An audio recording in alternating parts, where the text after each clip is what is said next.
Honour, सेठ दौलत राम के चौकीदार बहादुर सिंह ने अभी अभी बयान दिया कि वारदात की रात मुलजिम अमर कुमार बहुत ही गुस्से में अंदर जा रहा था और उसने ये भी सुना था कि मुलजिम अमर कुमार सेठ दौलत राम को जान से मार देने की धमकी दे रहा था।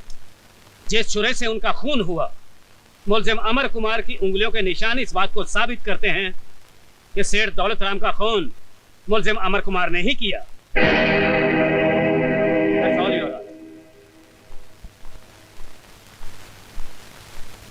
मिसेस शीला शर्मा, आपको इस चौकीदार से कुछ पूछना है? Yes milord. तुम सेठ दौलत राम के यहाँ कितने साल से हो? 3 साल से मैडम। क्या काम करते हो?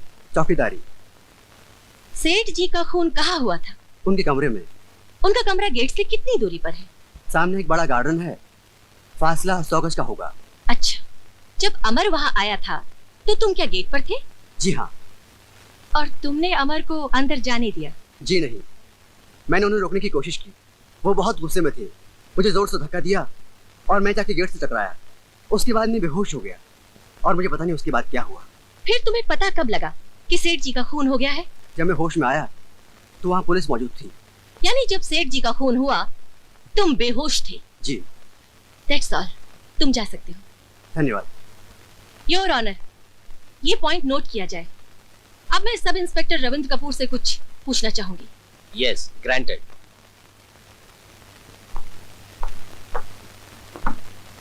सब इंस्पेक्टर रविंद्र कपूर, आपको कैसे पता चला कि छुरी पर उंगलियों के निशान अमर कुमार के हैं? मुजरिम को गिरफ्तार करने के बाद उसके उंगलियों के निशान लिए जाते। उसके बाद फिंगरप्रिंट्स एक्सपर्ट लाश के पास मिले हुए हथियारों पर पाए गए निशान मैच कर लेते। मुजरिम अमर के उंगलियों के निशान और चाकू पे पाए गए हुए निशान हूबहू मिलते हैं। मिलते हैं या थोड़ा सा फर्क है? जी नहीं, दोनों निशान एक ही शख्स के हैं। ओके। इसमें क्या है जरा देखिए।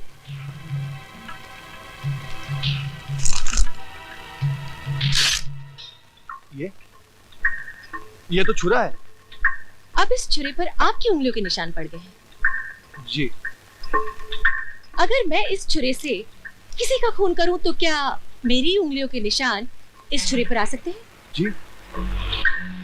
जी नहीं।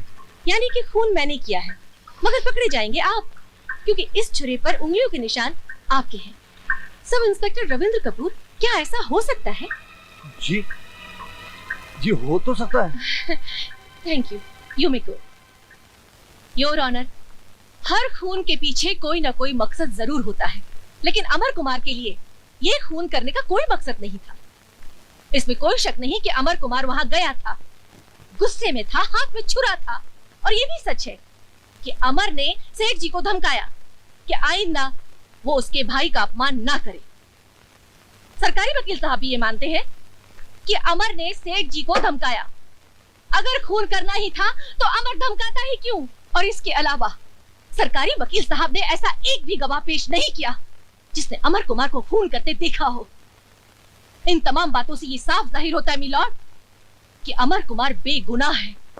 उस पर लगाए गए तमाम इल्जाम बेबुनियाद हैं और किसी ने उसे फंसाने की कोशिश की है। That's all milord.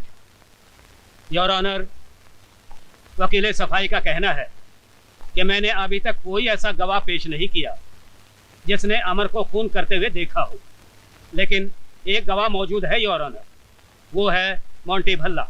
मैं उससे सवाल करना चाहता हूँ। Yes, granted.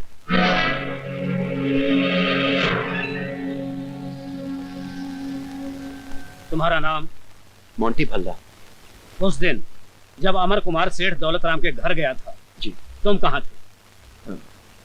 मैं अमर के साथ ही था। वहाँ क्या हुआ?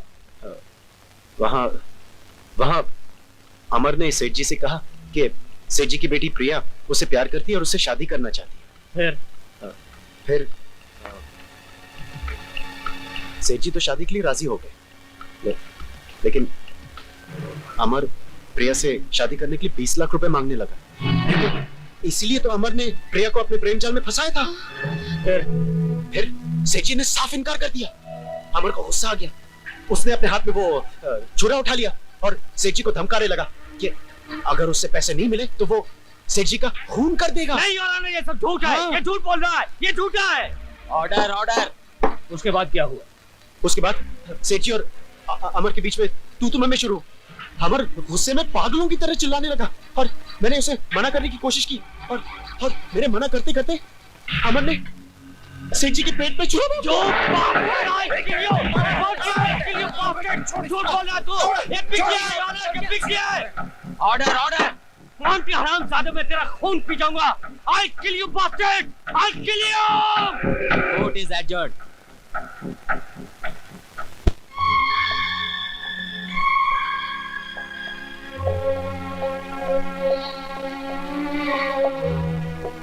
तुम्हारा नाम? जेलर साहब को मालूम। तुम्हारे बाप का नाम? ये भी जेलर साहब को मालूम। जेलर साहब को यह भी मालूम है कि तुम्हारा गुस्सा तुम्हारी नाक पर रखा रहता है, जिसकी वजह से आज तुम एक खूनी बनकर यहाँ खड़े हो।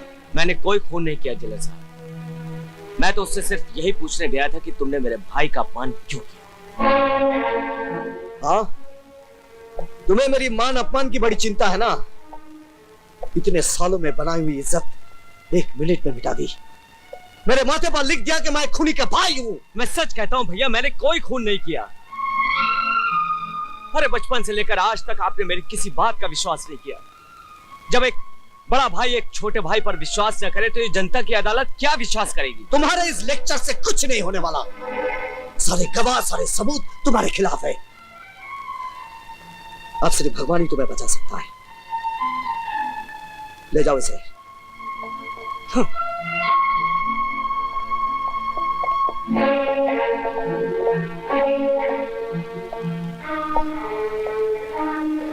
बच्चों ने खाना खा लिया? नहीं। क्यों? कहते हैं भूख नहीं है। भूख नहीं है या खाना नहीं खाना चाहते? उसके जेल जाने से दुनिया में काम तो नहीं रुक जाएगा। खाना लगाओ, मैं खाना खाऊंगा।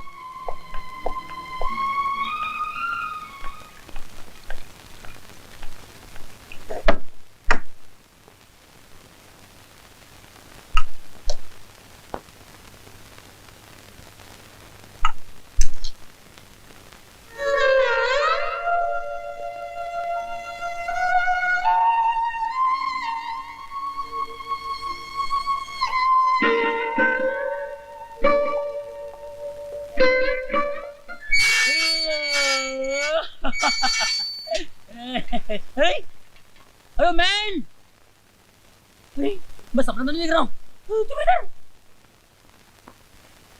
तुम जैसे शरीफ आदमी के इधर क्या काम है? सब तकदीर का खेल है ओमेन, तकदीर का खेल। तकदीर? तुमने उस दिन ठीक ही कहा था ओमेन, जो जितना डरेगा उतना मरेगा। जुर्म की दुनिया से मैं जितना ही दूर जाना चाहता था उतना ही करीब आता जा रहा हूं। मुझ पर कत्ल का इल्जाम लगा हुआ है। अरे यार, तुम ऐसा वैसा नहीं फंसा है मैन, बहुत बुरा फंसा है। इधर का जेलर बहुत जालिम है, मालूम है? जानता हूं, अच्छी तरह से जानता हूं उसे। वो मेरा बड़ा भाई है। वो तो तुमको खुश हो जाना चाहिए मैन, वो तो तुमको मदद करेगा यहाँ से निकालने में। मेरे भैया उनमें से नहीं है जो अपने उसूलों पर रिश्ते को कुर्बान कर देते। उनकी नजर में अब मैं उनका भाई नहीं, एक मुजरिम। अरे मेरी बात मानो मैन, तुम यहाँ से भाग निकलो, हम तुम्हारी मदद करेगा। तुम क्या समझते हो ये जेल की दीवारें मुझे रोक लेंगी? तो फिर तुमको रोका किसने मैन? मेरी बदकिस्मती है। अगर इसकी जगह कोई दूसरी जेल होती ना तो मैं कब का भाग गया होता और अपनी बेगुनाही का सबूत भी दे दिया होता। मगर यहां से भागने का मतलब है मेरे भाई पर इल्जाम।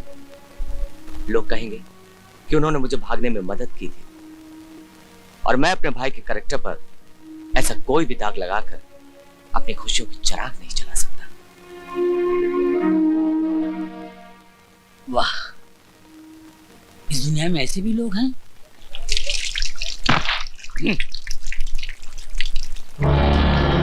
अब मुंह धोने से कोई फायदा नहीं। एक बार जो कालिक मुंह पर लग गई वो लग गई। अब तो तेरी माशूका भी तुझे नहीं देखेगी। वैसे तू फिक्र मत कर, मैं बाहर जाकर उसे संभाल लूंगा, क्योंकि तू तो बाहर जा नहीं सकता। जेलर का भाई है ना। अरे वो जेलर इतना कमीना है कि अपने भाई क्या अपने बाप को भी न छोड़े। क्यों सुन नहीं सकता क्या? ठीक ही तो कह रहा हूं। अपनी शान दिखाने के लिए, अपनी ईमानदारी का डंका बजवाने के लिए अपने भाई को अंदर करवा दिया। अबे सुन, अरे ऐसे भाई से तो दुश्मन अच्छा। एक कुत्ता होता है ना, वो कुत्ता भी अपने पिल्लों की हिफाजत के लिए काट खाने को तैयार हो जाता है। और तेरा भाई, अरे तेरा भाई तो कुत्ते से भी गया बीता है।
साले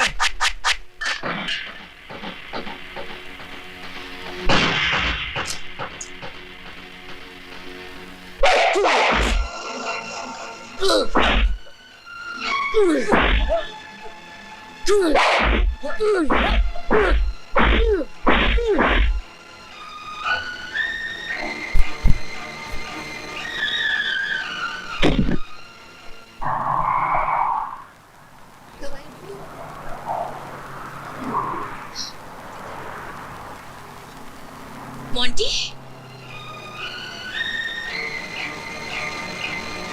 मोंटी, मोंटी सुनो तो।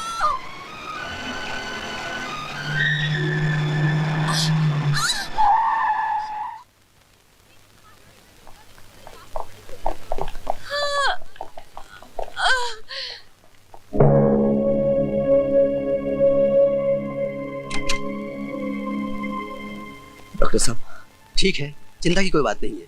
बाय द वे, ये अमर कौन है? हमारे भैया हैं। बेहोशी में भी आपकी पत्नी अमर को याद कर रही है। कहाँ है वो?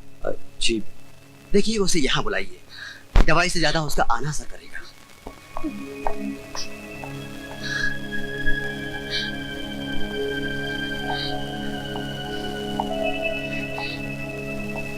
क्या भाभी का एक्सीडेंट हो गया? हाँ भैया, वो हॉस्पिटल में है और बेहोशी की हालत में सिर्फ आप ही को याद कर रही है। हमें तो डर है कहीं भाभी को कुछ हो ना नहीं जाए। मुन्नी, तू फिक्र मत कर, भाभी को कुछ नहीं होगा, कुछ नहीं होगा भाभी को। चलो मुन्नी, तुम्हारे भैया आने वाले हैं। चलो।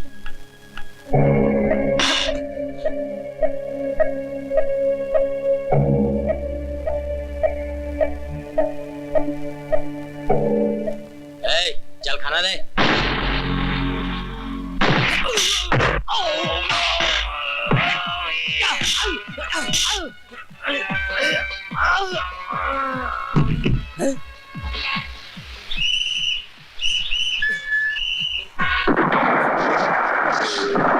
सर, अमर जेल से भाग गया।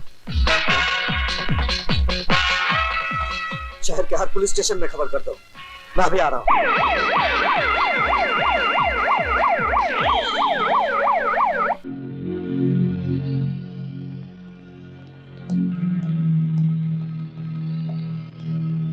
तुम यहाँ खड़े रहो, मैं अंदर जाके देखता हूँ, ठीक है? रानी कब आएगी तू, आए रुत मस्तानी कब आएगी तू, बीती जाए जिंदगानी कब आएगी तू।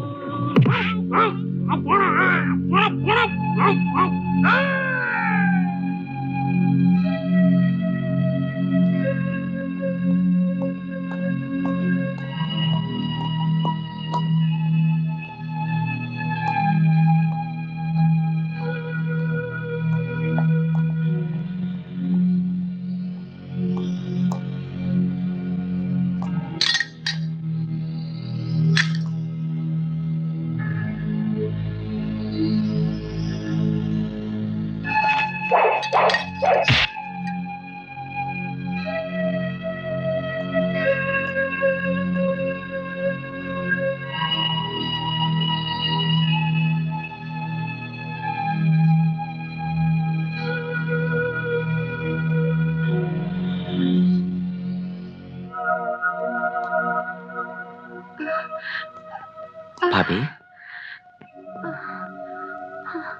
भाभी, अमर, हाँ भाभी, मैं जेल तोड़ कर आया हूँ भाभी। क्या ये तुमने क्यों किया अमर? नहीं भाभी, तुम्हारी ये हालत सुनकर मुझसे रहा नहीं गया भाभी। ये तुमने अच्छा नहीं किया अमर, इससे तुम्हारा केस और उलझ जाएगा। ज्यादा से ज्यादा क्या होगा भाभी? फांसी हो जाएगी ना? फांसी लगे तुम्हारे दुश्मनों को। अमर, तुम्हारा दोस्त मॉन्टी ही इस केस की ताले की चाबी है। उसने पैसों के लालच में आकर तुम्हारे खिलाफ झूठी गवाही दी है। राजू, भैया, भैया। मुन्नी, राधा। मुन्नी, क्या दरवाजा बंद करके आ? हाँ।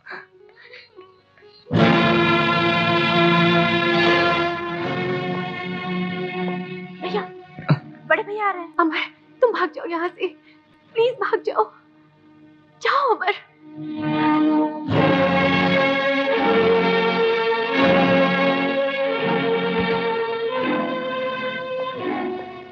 दवाई ली है? हाँ भैया, भाभी ने आज 2 बार दवाई ली है। जानती हो, तुम्हारा लाडला देवर जेल से भाग गया है। क्या जेल से भाग गया? हाँ, एक के बाद एक गुनाह करता जा रहा है। भगवान भी चाहे ना, उसे बचा नहीं सकता। रक्षा करना उसकी।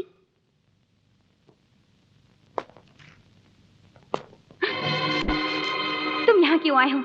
चले जाओ यहाँ से। I hate you. I hate you. I hate you. I hate you. I Priya, hate you. प्रिया होश में आओ प्रिया, ये क्या कर रही हो तुम? मेरी बात तो सुनो प्रिया। अब सुनने को बाकी रहा ही क्या? You have killed my father. I have not killed your father प्रिया। हर मुजरिम यही कहता है। मुझे मुजरिम कहकर अपने प्यार को गाली मत दो प्रिया। प्यार, प्यार, प्यार। तुम छोटे लोग क्या जानो कि प्यार का मतलब क्या होता है? तुम लोगों की जिंदगी का तो मकसद सिर्फ पैसा कमाना होता है। पैसा पाने के लिए तुमने मेरे डैडी का खून कर दिया, मेरे प्यार का खून कर दिया।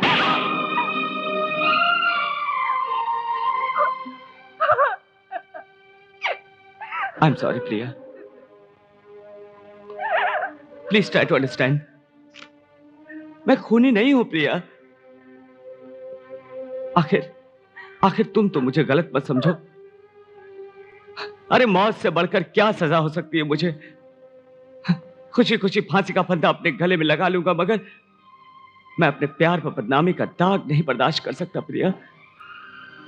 जरा सोचो प्रिया, मैं तुम्हारे डैड का खून क्यों करूंगा? हाँ प्रिया, जरा ठंडे दिमाग से सोचो, तुम्हें जवाब खुद ही मिल जाएगा। हाँ प्रिया, जब तक तुम मेरा साथ नहीं दोगी तब तक मैं असली कातिल को नहीं पकड़ पाऊंगा, और जब तक मैं असली कातिल को नहीं पकड़ता तब तक ये सारी दुनिया मुझे ही कातिल समझेगी। चल बैठ गाड़ी में, जल्दी कर।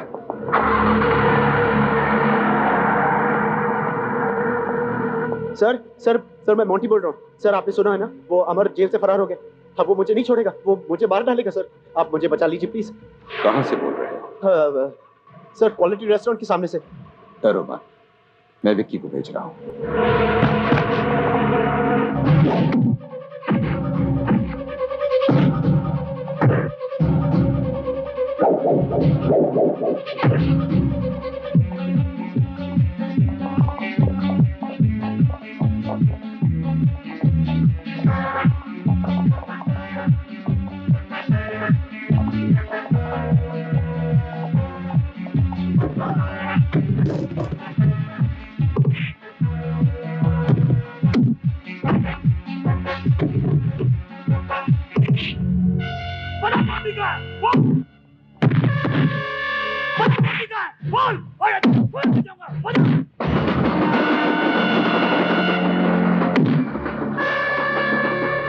रुक जाओ अमर, मैं कहता हूं कानून को अपने हाथ में मत लो। नहीं भैया, मैं इसे नहीं छोड़ूंगा। यही वो सुराग है जिससे मुझे मोंटी का पता मिल सकता है।